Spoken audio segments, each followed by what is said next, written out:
तो यूपी में इत्र कारोबारियों पर छापे का दौर आज भी जारी रहा और छापे में आज भी इनकम टैक्स विभाग को करोड़ों रुपए मिले। यूपी में रेड जारी है। इत्र लोक से लगातार करोड़ों रुपए निकल रहे हैं। आज यूपी से लेकर दिल्ली तक आईटी के छापे पड़े। यूपी में लखनऊ, कन्नौज और कानपुर में छापे पड़े। वहीं दिल्ली के ईश्वर नगर में मियां मलिक के घर छापे पड़े।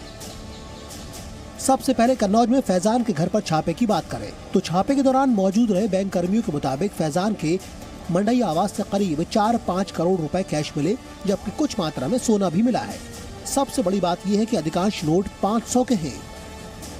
500, 2000, 100, 50, 5 के भी नोट हैं।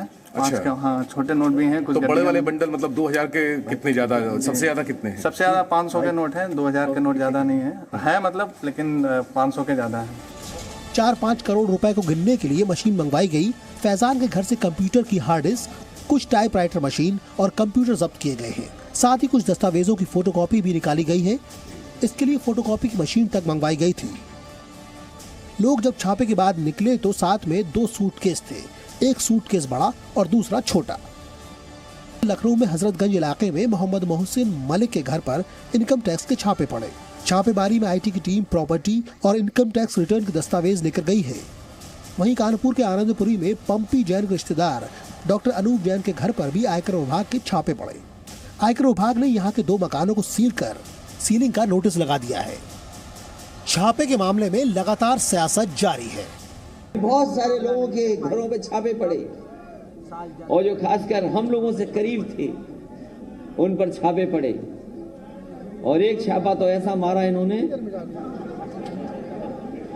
एक छापा तो ऐसा पड़ा, पूरे देश के लोग टीवी देख रहे थे कि अब कितनी गड्डियां और निकलेंगी।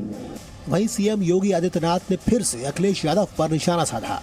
एक सप्ताह पहले आपने नोटों की गड्डियों के पहाड़ जेसीबी से निकालते हुए देखा होगा। कैसे समाजवादी पार्टी से जुड़े हुए नेताओं के घरों से नोट की गड्डियां निकल रही हैं।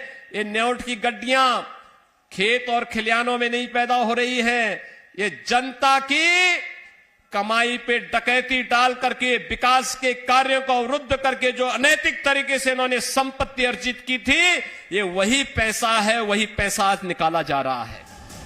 एक हफ्ते से उत्तर प्रदेश में छापेमारी की कार्रवाई हो रही है। अधिकांश छापे इत्र कारोबारियों के यहाँ हुए हैं। ऐसे में 2022 के चुनाव में परफ्यूम पॉलिटिक्स तो जमकर होगी ही। छापेमारी के डर से कन्नौज के इत्र व्यापारियों में काफी दहशत देखने को मिल रहा है। कन्नौज में भारी संख्या में इत्र का कारोबार होता है। अब जिस तरह से कन्नौज के कई इत्र कारोबारियों के यहाँ अलग अलग एजेंसियों की छापेमारी हुई है, उसके बाद से अब इत्र के व्यापारी अपने कागज को सुधारने और अपना पूरा लेखा जोखा ठीक करने में जुट गए हैं। कैमरामैन धीरेन्द्र के साथ Vishal Pandey, Zee media, Kannauj. Presenting B News app available on Google Play and App Store. Download it now.